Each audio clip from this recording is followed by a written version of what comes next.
welcome to Human Ascension with Ellie. We're currently on episode 42 and we've come a really long way. I want to take stock of one of the aspects of where we've been coming from and to kind of help us to slot it into where we may be going next with this show.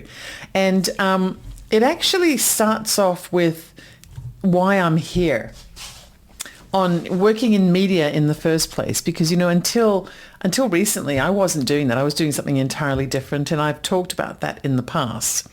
But there's something that should be kept in mind every time you hear my voice, whether it's here at KJRA, whether it's on my YouTube channel, whether it's in my new book, for example, or on podcast or anything.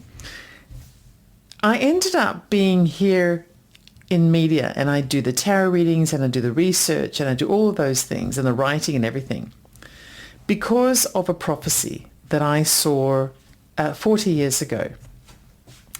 And it's taken me down a path where I'm exploring all kinds of things in trying to understand why it feels as though this prophecy just continues to come back. It's trying to unfold, and it feels that way in so many different ways. That 1980s prophecy that I saw, actually, I don't know when the prophecy originated, but I saw it in the 1980s for the first time.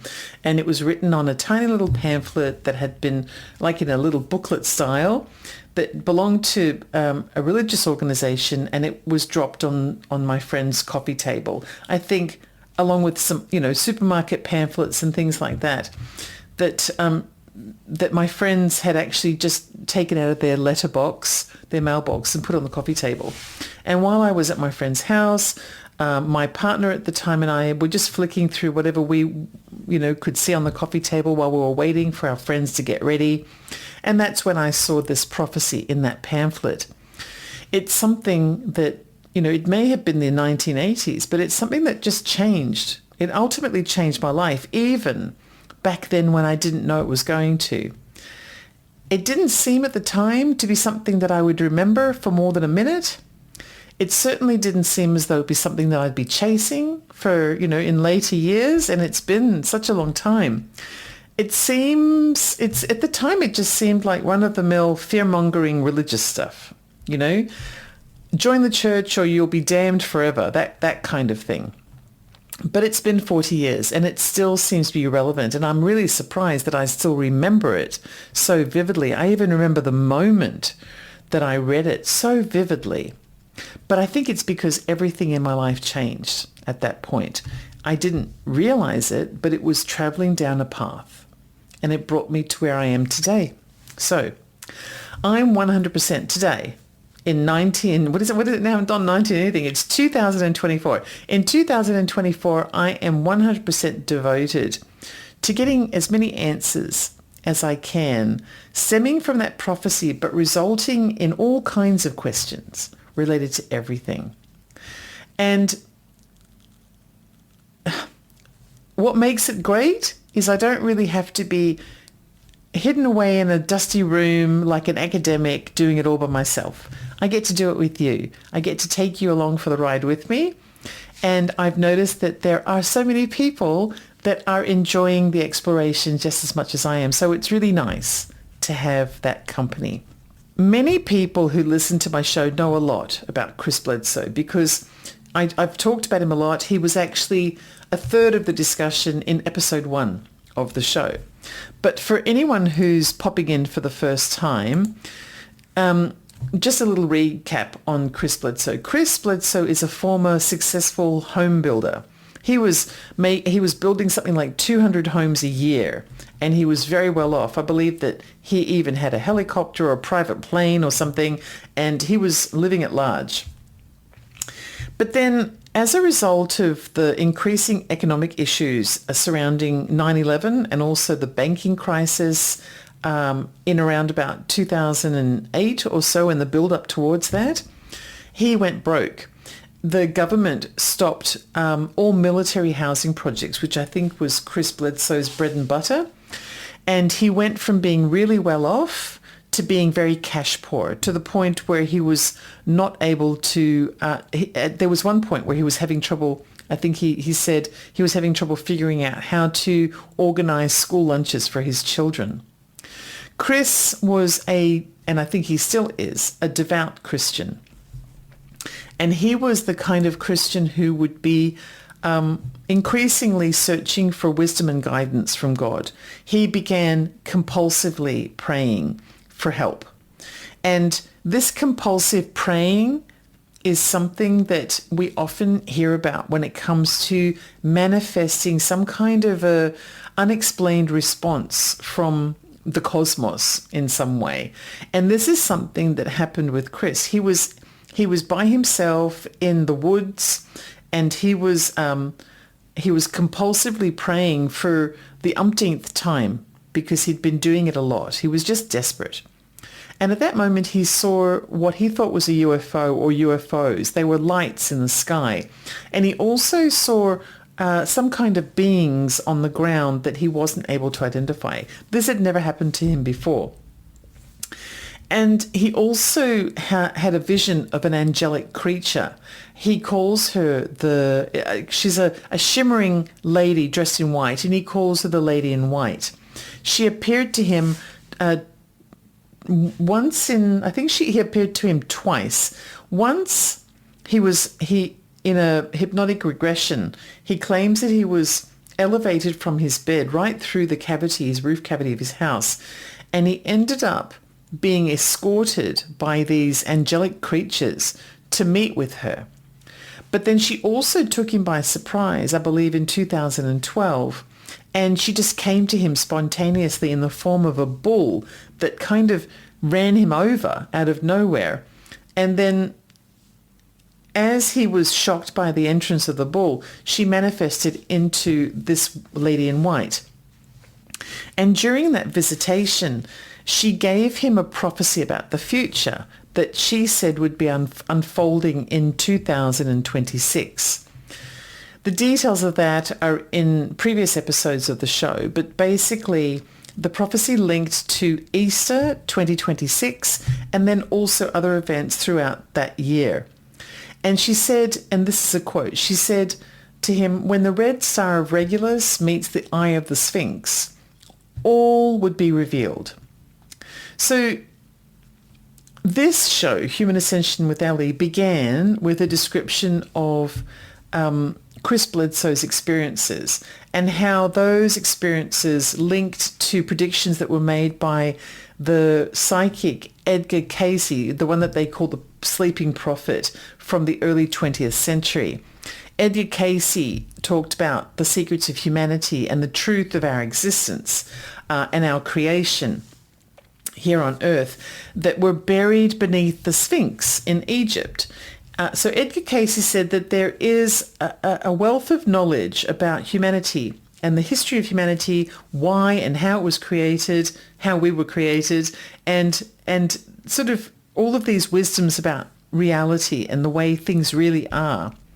And that it's contained in documents that will be revealed at some point, but that are hidden beneath the right paw of the Sphinx, that giant Sphinx in Giza in Egypt.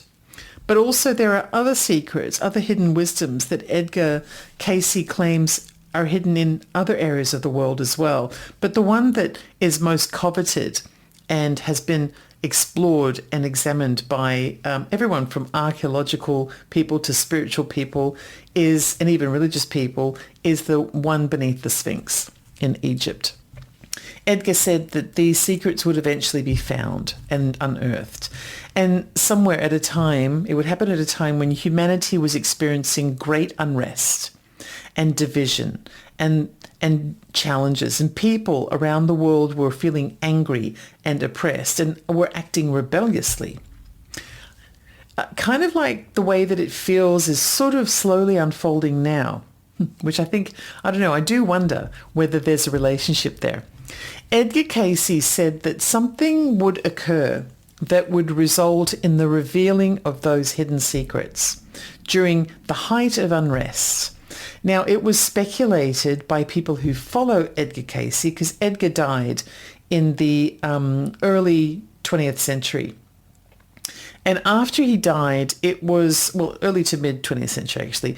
After he died, people who followed him kind of did the calculation, and they believed that this event would occur somewhere in the late 1990s. But this is not Edgar Cayce stating that. He had stated that it would occur at a time of unrest that was coming relatively soon. And it's now been believed that actually the prediction that he made could relate to a time slightly later than the 90s, so perhaps even the current time. So in that first episode of Human Ascension with Ellie, episode 1, I was able to link the Chris Bledsoe experience with the Edgar Cayce predictions, and also a third link there was the writings of the ancient Greek philosopher Plato, who spoke about the lost civilization of Atlantis. There seemed to just be a connection between the three, and so I talked about them and tried to demonstrate how they might be connected. Plato talked about a highly advanced civilization that had become corrupted. It was ultimately destroyed through a variety of different means, including wars and its own self-destruction, but also due to natural disasters, including a great massive flood, which is similar to, or even maybe the same flood that appears in the Bible. Bible scholars seem to think that the great flood that appears in the Bible took place in around about 6000 BC. However, there seems to be an increasing amount of evidence that it probably took place somewhere between 11,000 and 10,000 BC, which is also at around about the time that Atlantis is speculated to have existed at that time as well. So it could very well be the same massive flood. In addition to what Plato has said and what is written in the Bible, almost every religion in the world, or even native tradition and folklore, all has a similar story about that kind of a great flood that has wiped out humanity and the civilization and left a few special folk to be able to repopulate the earth from scratch. Even here in Australia with the indigenous Aboriginal tribes, there is folklore of that nature. Now the Australian Aborigines, our indigenous folk here, they've been shown in recent years through scientific analysis to actually to carry the oldest surviving DNA known in the world. So there was some debate about whether the indigenous Australians were the oldest living civilization. I understand that recently it's been basically determined through science and DNA that yes, they are the oldest surviving race on Earth. And their Dreamtime folklore includes descriptions of this great flood that affected all of humanity and caused it to have to start again. So, as you can imagine, there was a lot of work with this to work this into episode 1 of this show, but I was able to show that throughout the ages, starting with Plato and even as recently as Edgar Cayce and then even Chris Bledsoe, there's it seems like a wild ride, but it seems as though there's some consistency there. And that means that we're talking about ancient civilizations, things like angels, and also extraterrestrial beings all being part of the same kind of story. So it's taken us here on this show on a ride that goes to all different kinds of directions, because I'm not going to put any limits on where I look for answers. But, I look for clues and they seem to add another layer to life that helps me to understand. So I found, as I mentioned before, a hypnotic regression from Chris Bledsoe in which he talked about having been abducted and travelling through the roof cavity of his home to meet with Letty of White. I talked about the star system called Regulus on the show and how it has 3 stars inside that star system. One of the stars within the regular star system has never been directly observed by scientists, but we know that it exists And as it happens, we also know that it's dying. Now remember that the lady in white said to Chris that when the red star of Regulus meets the eye of the Sphinx, all will be revealed. Everything will be revealed to humanity. Well, this third star in the Regulus system is dying. And when stars die, they turn red. And so I looked into that. And I looked to see when the star system of Regulus might be in a place in the sky that corresponds with what the lady in white had predicted would take place, being that it would be in line with the eye of the Sphinx. And I found a date in 2026 that has really peculiar and extremely rare planetary activity. Now, Regulus does rise due east in Giza in Egypt, directly opposite the Sphinx, once or twice a year, depending on the year. However, on October the 7th at 5:30 in the morning in Giza in Egypt, Regulus is going to rise due east directly opposite the Sphinx. And so I did an analysis of the planetary transitions at that time. And that day was really interesting compared to any other astrological alternative. And it seemed as though the planets would line up in a way that would produce a very special event of some kind, or would reflect a very special event. Not only would the regular star system directly line up with the Sphinx at that moment, but all of the outer planets, the ones that can take as much as nearly 250 years to do one complete orbit of the Earth, well, all of those outer planets would be transitioning into masculine signs of the zodiac. And that this would have occurred at the moment that Regulus meets the eye of the Sphinx at 5:30 in Giza on October the 7th, 2026. I've done an episode that actually is dedicated to this planetary lineup, and I believe that it's called something along the lines of the date and the place and the time when everything we know about the world is going to change. And I've talked about that in a lot of detail on that episode. I think it's episode 4 or 5 of this show, something like that. But the manner in which the outer planets line up at that precise moment, it sounds weirdly familiar to what Chris Bledsoe and Edgar Cayce and others have said. That the world will be in heightened turmoil, that anger and rebellion will have broken out, and that the people of the world will be feeling outraged by something that's taken place in the world. Something that affects a massive portion of humanity, perhaps an entire nation, or perhaps even the entire world. And that the moment in time would spark some kind of a revelation, something new, some kind of new information could be revealed. When you do an analysis of the planets at that time, in that location, it's uncanny.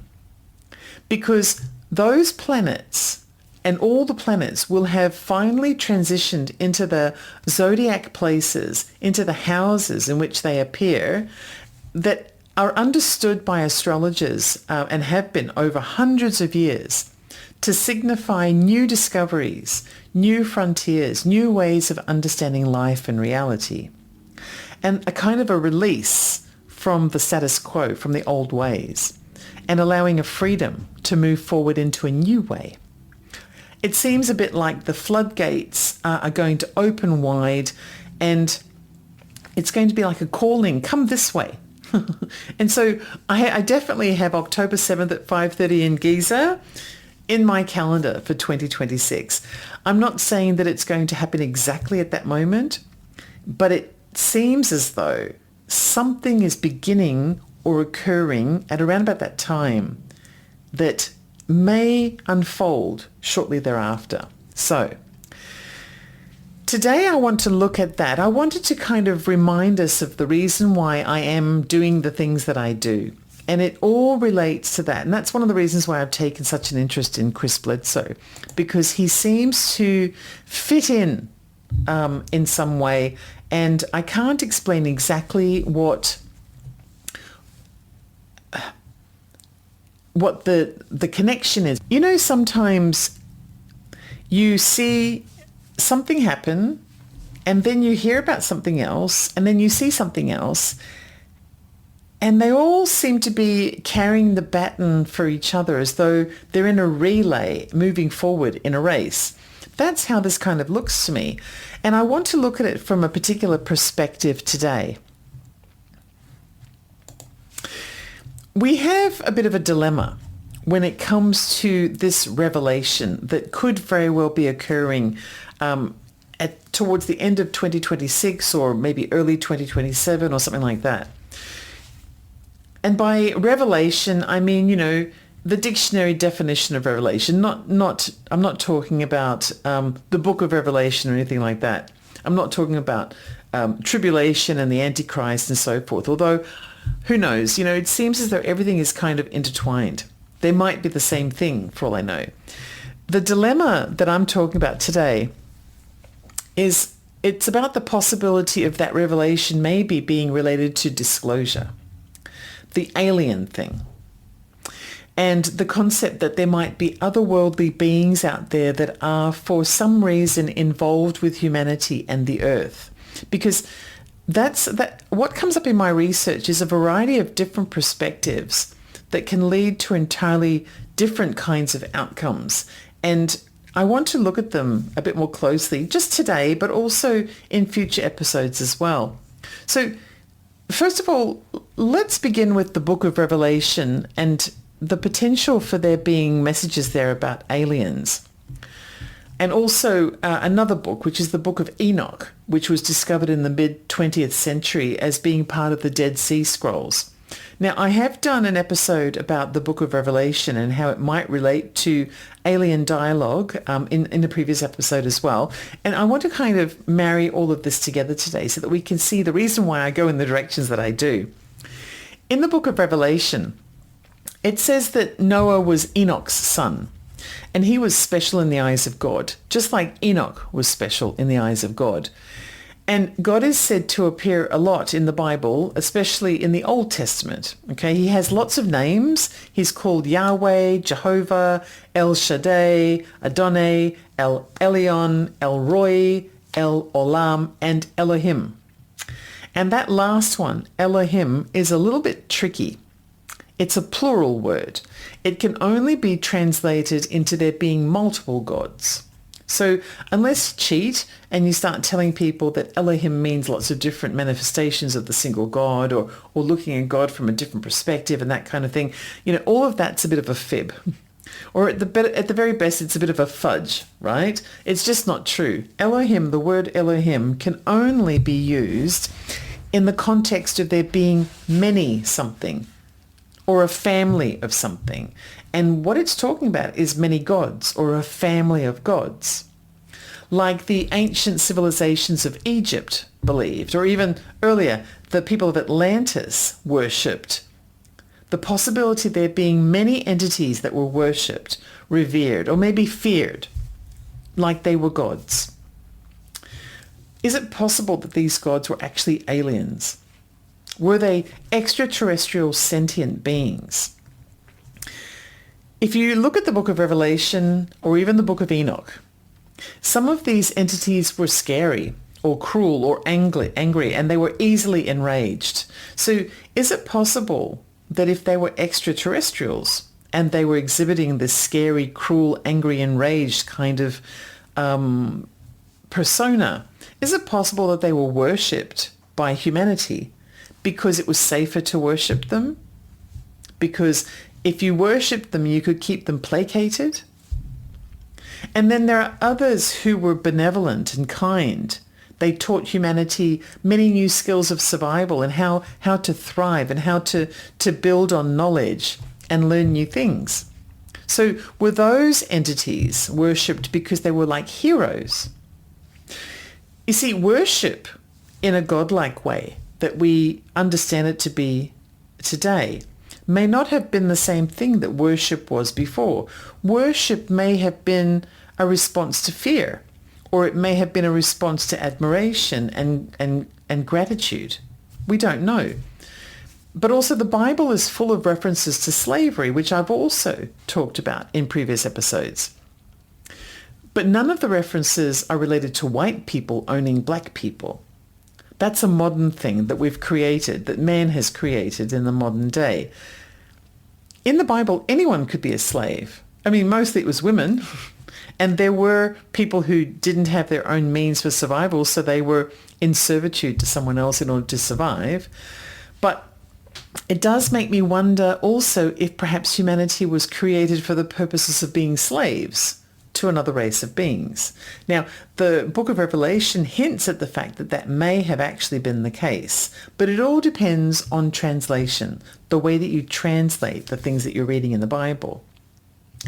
There's also a possibility that humanity already existed on Earth, but we were harnessed by sentient beings from somewhere else who intervened on our planet for their own purposes. Because after all, the book of Enoch, for example, says that God's angels were tasked with watching over humanity in the earth. Were they angels that were watching over the slaves of the earth? Because those angels, some of them took human women as wives, a bit like the slave owners in the South used to do from time to time as well. And when they took women as wives, sometimes they produced these giants called the Nephilim from bedding down with these wives. And the Nephilim were like mutant creatures that were huge and destructive. They devoured the earth's resources, and then when they started to even eat the flesh of humans. And so ultimately they had to be destroyed with yet another natural disaster, or perhaps even the same natural disaster as the flood. The reason why I ask is because there are fossils of giant human beings that have been found from time to time. For example, in China, fossils of a massive human-like creature have been found not that long ago. The race of the creature is referred to as Homo juliensis. Homo juliensis. The fossils indicate that this creature that was found was almost the same in proportion to a human, standing upright with similar kinds of proportions, as I said, but they were at least 30% bigger. So they were at least 8 feet tall and with thick, stocky muscles, kind of like a Neanderthal, if you can imagine that. Is this an example of one of those giant ancient humans that we call the Nephilim now? I mean, we really don't know. There are other belief systems when it comes to aliens that may be relevant to everything that I've been talking about on the show that stems, of course, from the prophecy.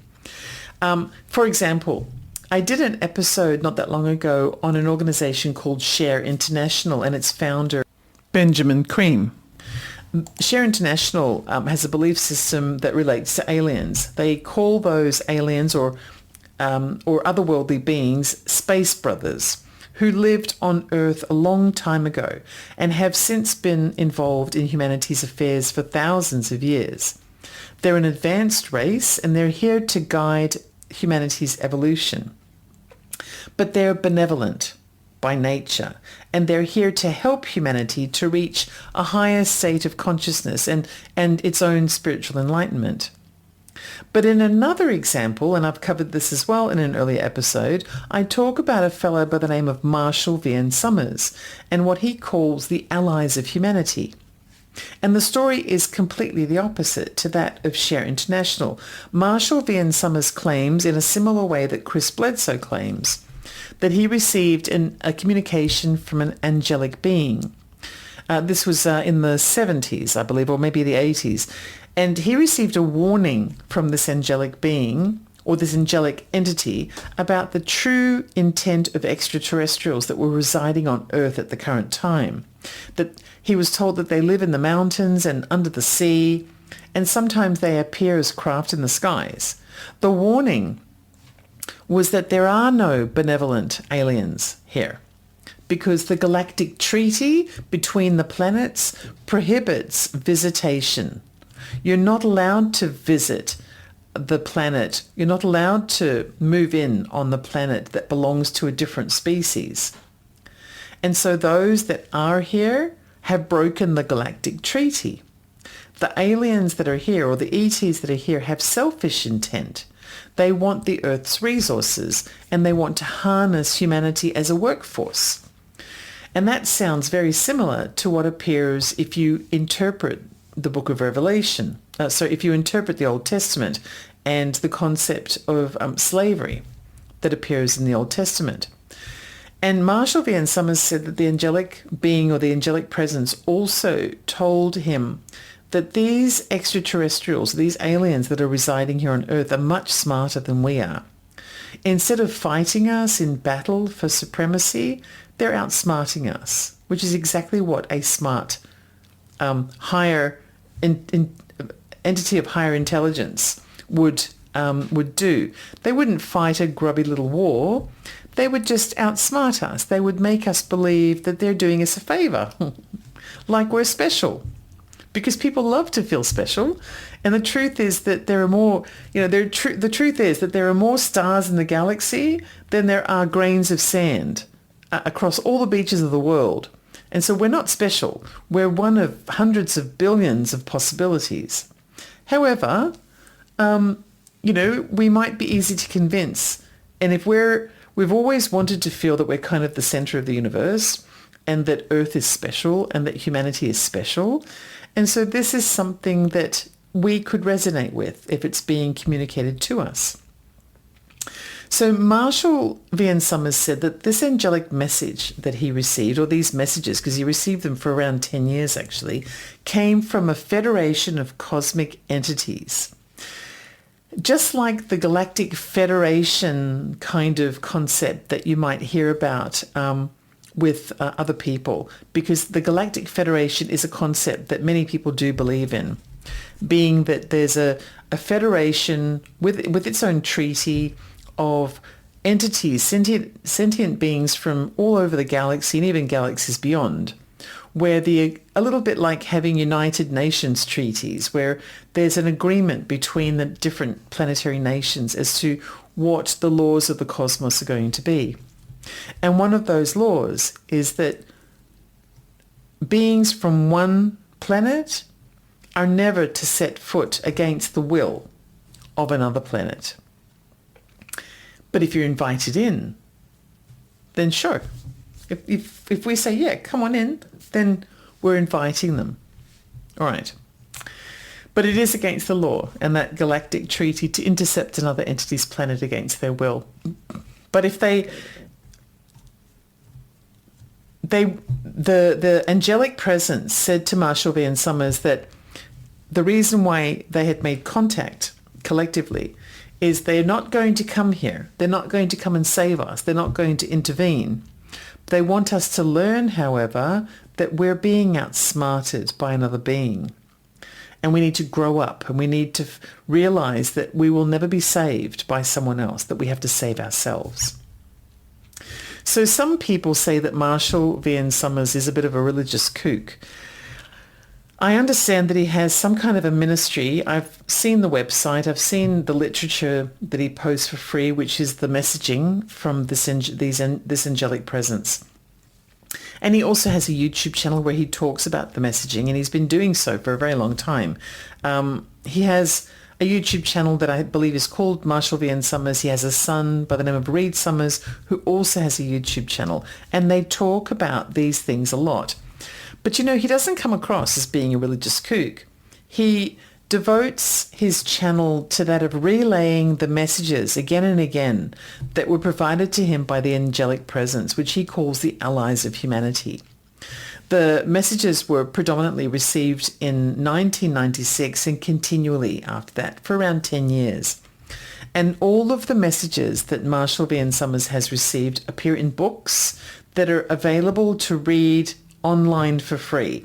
So he has links to every single word that has been shared with him on his website that I believe is Allies of Humanity website. And you don't need to buy them. You can actually read them. So he's not looking for money either. He doesn't seem to be insisting on getting paid for any of this information. He doesn't do a lot of gigs where, he's promoting anything with anyone. In fact, he seems quite reclusive. And he doesn't preach any kind of religious messaging either. He talks about people of all kinds of faith or even non-faith getting together and learning to get along with each other for the greater good, because if we are united, we can present a united front against anyone who's threatening our sovereignty, whether they're doing it in war or even with the gently, softly, softly approach. And Marshall's son, Reed Summers, has a channel too, as I mentioned, which I think is just called Reed Summers. And he likes to talk about topics of disclosure. So he invites guests on his show to discuss, for example, the congressional hearings into UAPs and UFOs. He tends to stay away from anything related to faith or religion or tradition or anything like that.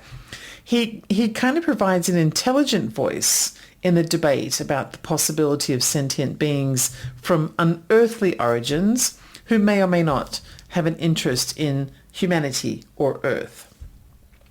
So these are just a couple of the different perspectives. You can see the difference between the Share International and the Marshall and Reed Summers, Marshall v. Summers and the Reed Summers perspectives. We don't know whether aliens are benevolent or malevolent, but there's a understanding that they're there and they're part of the picture, but that there's also this angelic presence as well and a cosmic presence. And it's hard to tell whether they're all the same or they're all different, but it all relates to there being something coming in the future. So I wanted to just briefly talk about Scientology, which is kind of, a bit out there, but the reason why is because it also has an ET-based philosophy. I'm not agreeing with or condoning Scientology. I understand, there's a lot of controversy around Scientology, particularly when it comes to the way people who've left that faith talk about how they've been treated in the past. But it's a very secretive organization and philosophy, and it does have, it has leaked from time to time, and it has produced awareness of this extraterrestrial philosophy within Scientology as well. So we're not actually, supposed to know any of this, but, I found this on Wikipedia, so it obviously exists. In the Church of Scientology, there's a hidden knowledge, and it's reserved only for those people who reach the highest levels of hierarchy, the most advanced teachings. It's called the Xenu story is actually the most advanced that we, the general public, could get access to at this time. And it's the advanced teaching reserved only for operating Thetan Level 3 course. So in order to understand what this means, let me give you some context. Scientology is broken up into 15 different levels of hierarchy, and it's then subdivided into 3 categories. So 3 categories containing a total of 15 different levels. The first 4 levels, actually 0 through 4, are referred to as pre-clears. And the pre-clears are the lowest hierarchy, where people who've escaped Scientology and then go on to 60 Minutes to talk about their experiences and things like that, they tend to come from levels 0 to 4, from this pre-clear level. They talk about things like being treated like slaves, who they were forced to work for free and live in horrible living conditions, or go without sleep or without food or whatever. And I don't know what the intention is really for treating people that way, because Scientology is very secretive, and they often deny, when a spokesperson is asked, they'll deny that any of that has taken place. But, there's a reasonable assumption that perhaps it has taken place, because it's been reported by lots of people who have left Scientology. I'm going to be open-minded about this and make an assumption based on the other things that I know that I'm going to tell you about, that these first 4 levels or so are like a cleansing program where you break a person down so that they are empty and can be rebuilt again into what they need to be. A little bit like they do in the army, where they break you down so they can rebuild you. The problem I have with this, though, is that some people tend to skip this level. So, for example, famous people who are rich tend to skip that pre-cleanse or pre-clear level, and they go directly into a higher level of membership of Scientology. And so it's really hard to stay open-minded about the religion because of that. But it does sound a little bit like the term pre-clear does sound a little bit like it's a cleaning out of the old ways to make room for something new. So the next levels are levels 5 and 6, and these are called the clears. I'm going to skip past these levels of Scientology really quickly. It's very secretive and I really don't have any information about this, but basically it seems as though level 5 and 6 are about people who've been emptied of whatever it was that they were cleansed from in the previous levels. So then the higher levels begin at 7. So level 7 through 15 are called the operating thetans. And this group has a progressive system taking place called auditing, which is supposed to enlighten but also release what they refer to as disembodied souls that are trapped inside the human body. I don't exactly know what this means, because of course Scientology, as I said 100 times, is really secretive. And so even if I get a few things wrong, remember my resource for this is Wikipedia. So, take it as you will. There's a story that has been exposed or has leaked out of Scientology that is related to the operating thetan level 3, which is level 9 out of a possible 15 levels. So it's just beyond the halfway point of advancement in Scientology. And it relates to aliens and how those aliens relate to humanity. So it's called the Xenu story. The way that the Xenu story goes, and this is a secret teaching in Scientology, okay. Basically, the way it goes, 75 million years ago, there was an extraterrestrial called Xenu. He was the leader of the Galactic Confederacy, which is the Federation of Planets. Now, as I said earlier, anyone who's interested in UFOs and alien topics probably already knows that right now, at this very moment, there are people out there who believe that a galactic federation exists. I actually have colleagues here at KGRA who claim to have been invited to be members of that galactic federation. I don't know how that would work or how it's even possible. I mean, I am a little bit woo-woo, but I'm obviously not woo-woo enough to fully understand the concept of a galactic federation. I don't know if we all sit at a massive table with weird-looking creatures, a bit like that Schwarzenegger movie, what was it, Total Recall, where you may have a green goblin over here and collectively bargaining with a 10-foot woman who's got 3 boobs over there, that kind of thing. I don't know whether that's it, or whether they're angelic manifestations of a federation and that we kind of present in an angelic form as well. I don't know. Or maybe we're just invited telepathically. I remember recently hearing a conversation between 2 people on a show somewhere who claimed to have attended a Galactic Federation meeting. Their memories were really sketchy about this, but they were pretty certain that they had been there. So I don't know, maybe I just have a lot to learn about that kind of thing. But moving on. This fellow Xenu was the dictator who was the leader of the Galactic Federation, basically, 75 million years ago. And the Federation was experiencing an overpopulation of the planets.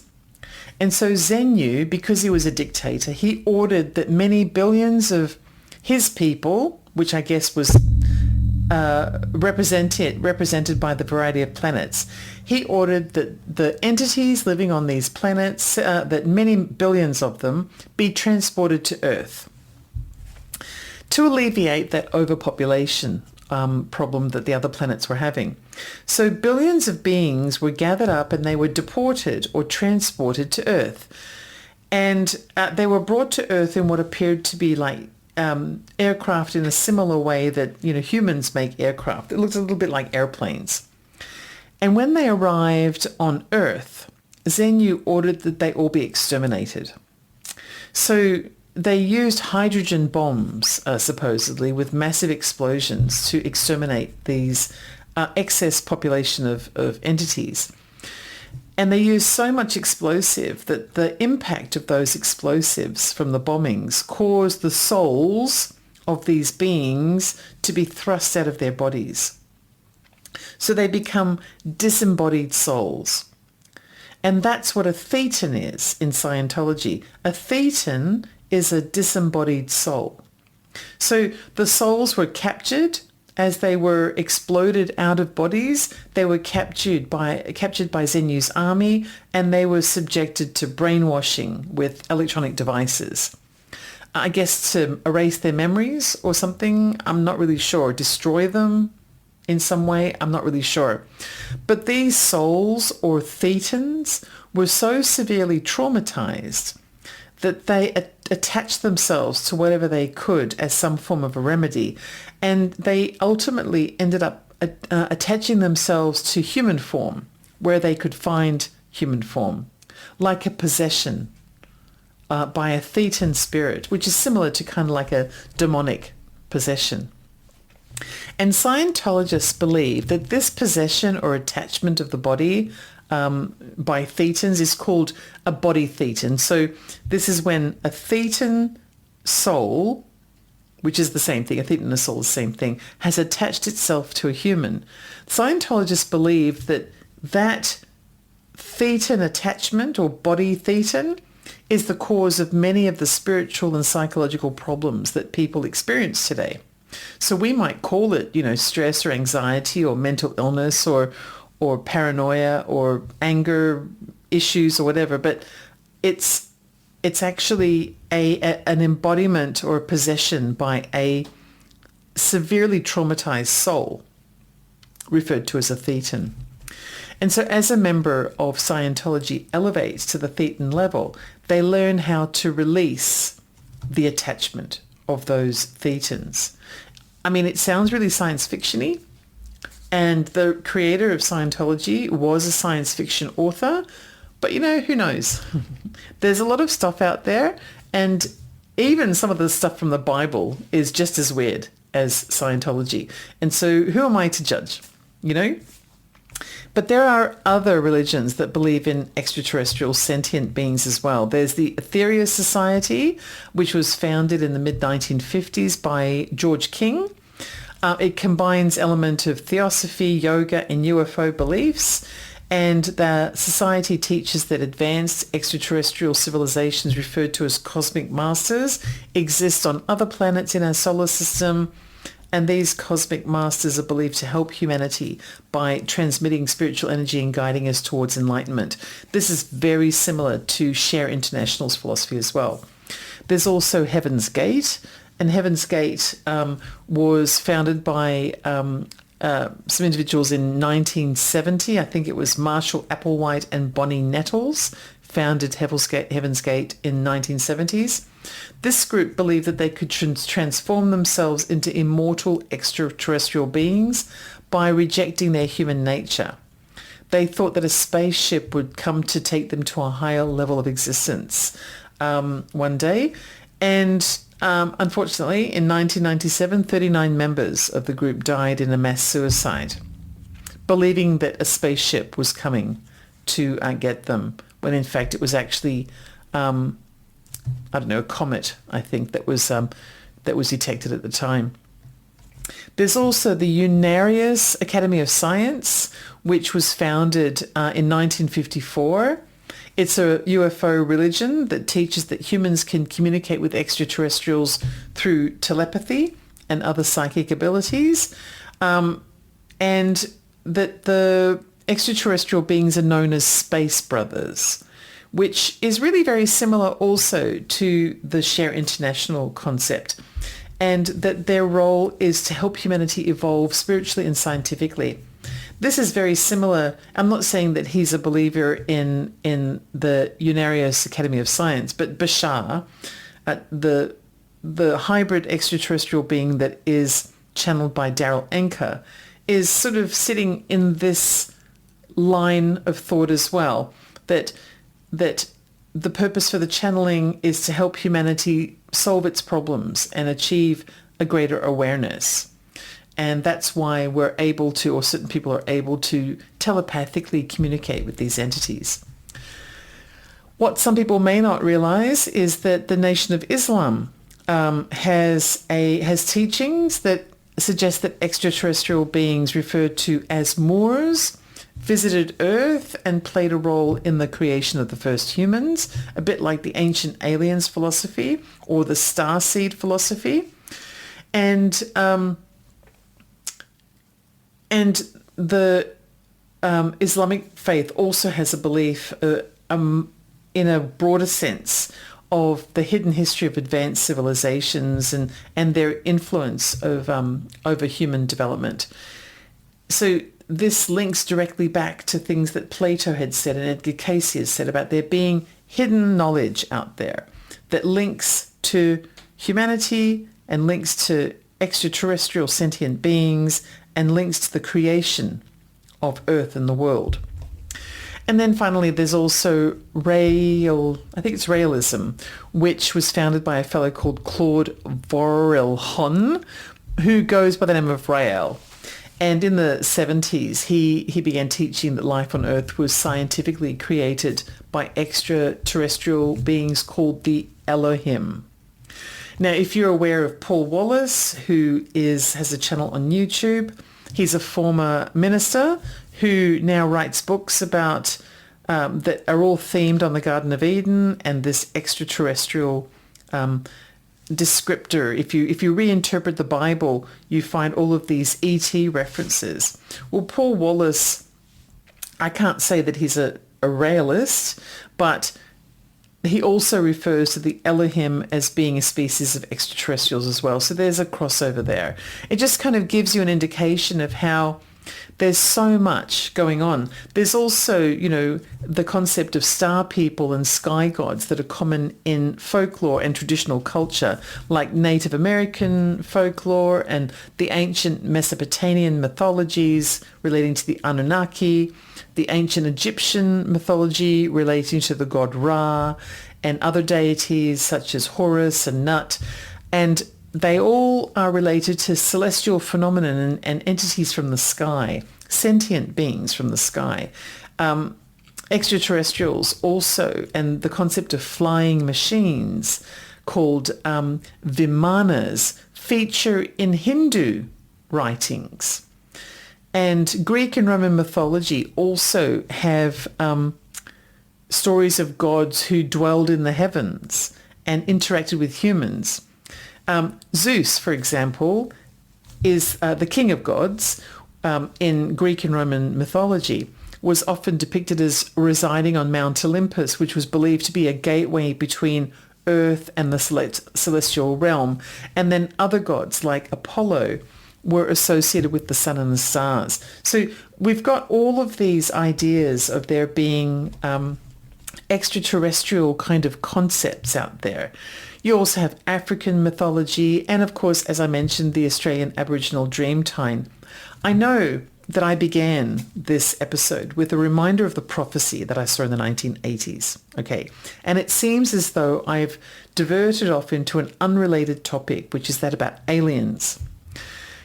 As time goes on, however, I tend to start to believe with the research that I've done that we're looking at things in an oversimplified way. We look at things like we think of it in terms of angels, or we think of it in terms of aliens or fairies or demons. But they might all be different types of the same thing, or different perceptions of the same type, or different views from different dimensions. And I'm just not convinced that that any of these things are a done deal. It's not just the modern world, and it's not just myself and people like me who believe that there's something else out there. Polls that have been done indicate that the majority of people, at least 60% of the world, whenever there's a test out there, they all say that there's more than what meets the eye. And that somehow humanity is intertwined with something else, something bigger. The question is this something else? Are these other beings? Are the angels, are angels and demons and fairies and ETs all the same thing, and we're just oversimplifying and separating them off? Because ever since the beginning of humanity, every single tradition has a concept of something that can be interwoven into the ET story. And the question I have for today is, are they an entity that are controlling us, or are they guiding us? And it seems as though whatever they are and whatever their intention was, they were once here. And they will return one day. And I wonder whether that one day is one day in 2026. I do. I often wonder that. But it seems as though something is coming. But maybe it's not that something is coming. Maybe it's that somebody is coming. Either way, it seems that it's happening soon. So I guess we're going to find out one day, one way or another. And meanwhile, I'm just going to keep looking for explanations and chipping away at what's out there.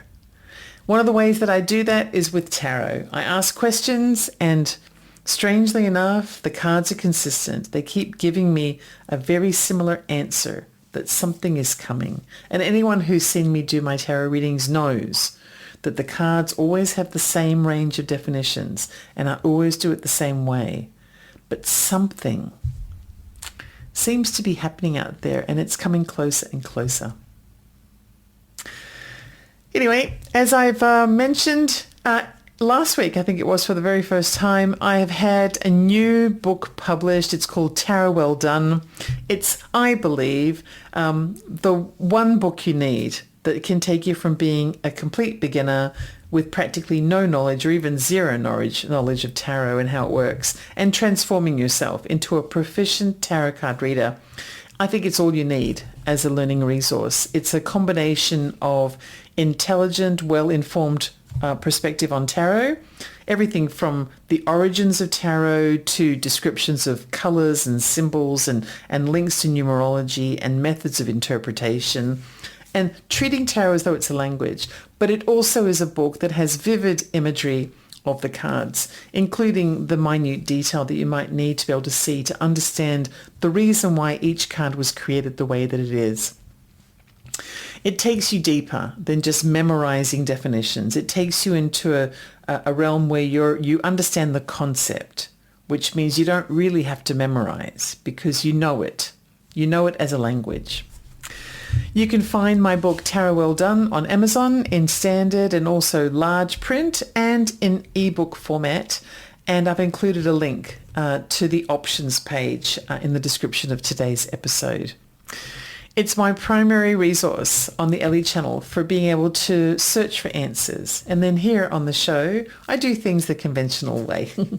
So my name is Ellie, and you can find me at Ellie Dreams and Under on YouTube. Thank you to everyone who is listening today on one of KGRA's broadcasting platforms.